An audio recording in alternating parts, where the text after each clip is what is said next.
Good evening and welcome to the Channel Studios here in London with your international news around the world in 5.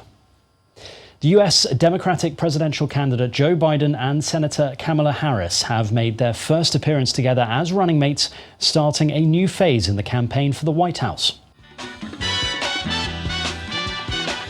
In their first joint campaign event, they accused President Donald Trump of leaving the US in tatters by failing to control the coronavirus pandemic and its economic effects. The country received a resounding message. The 55-year-old senator, daughter of immigrants from India and Jamaica, was announced as Mr. Biden's choice on Tuesday. Joe Biden would be the oldest president ever if he wins, raising speculation that he would not seek re-election in 2024. Belarus has confirmed that a 25-year-old man has died in police custody, the second death since mass protests began on Sunday. It comes as the United Nations Human Rights Office condemned the use of violence by Belarusian authorities to peaceful protests. Demonstrations continued for a fourth night in a row across the country against the newly re-elected leader Alexander Lukashenko. More than 6,000 people have been detained, according to Belarusian authorities. Greece has placed its military forces on high alert as tensions with Turkey over exploration of potentially lucrative offshore energy reserves escalate in the eastern Mediterranean. The Greek government has stepped up calls for Turkey to stop the illegal activities after Turkey sent a drill ship escorted by gunboats to conduct seismic research in contested waters. Turkish President Recep Tayyip Erdogan responded, saying the only solution in the Mediterranean is dialogue.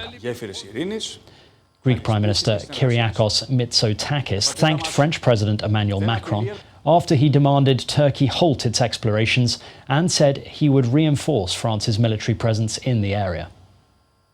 Thailand's king has sworn in a new cabinet, stressing the need for order and peace after weeks of protests in the country. The newly nominated Prime Minister Prayuth Chan-o-cha declared the government has to look into whether the protesters have violated the law and if anyone is behind the demonstrations.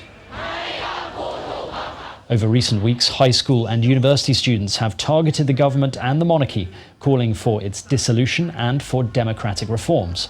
Thailand has some of the strictest sedition laws in the world, and anyone who defames, insults or threatens the king can face up to 15 years in prison. Turkish police have detained 25 women protesting against plans to pull the country out of an international accord designed to protect women against domestic violence. Around 100 protesters took to the streets in the capital Ankara, demanding better implementation of the Istanbul Convention, an international accord designed to protect women. Scuffles broke out between police and protesters as security forces blocked the road and asked women to disperse. The government is set to decide this week whether to withdraw from the European treaty. It comes just weeks after the vicious murder of a woman by an ex-boyfriend reignited a row over how to curb violence against women in Turkey.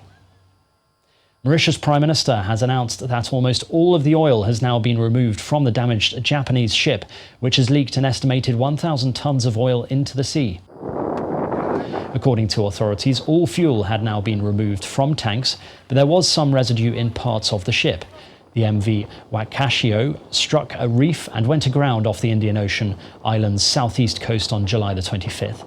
It began leaking oil last Thursday, prompting a rush by volunteers to clean up and prevent an ecological disaster on the island shores. Mozambique says its troops are fighting to regain control of a key area following multiple reports that it had fallen to Islamist militants on Wednesday.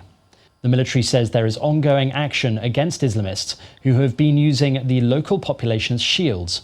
It follows days of fighting for the port in the country's gas-rich north. The militants linked to the Islamic State group have briefly taken a number of northern towns in recent months, displacing tens of thousands of people.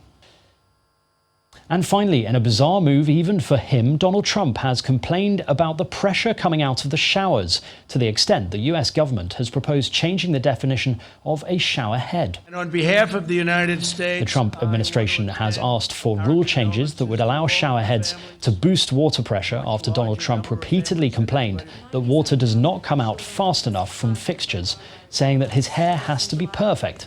Consumer and conservation groups argue that it is wasteful and unnecessary. If it advances, the move could end up in the courts.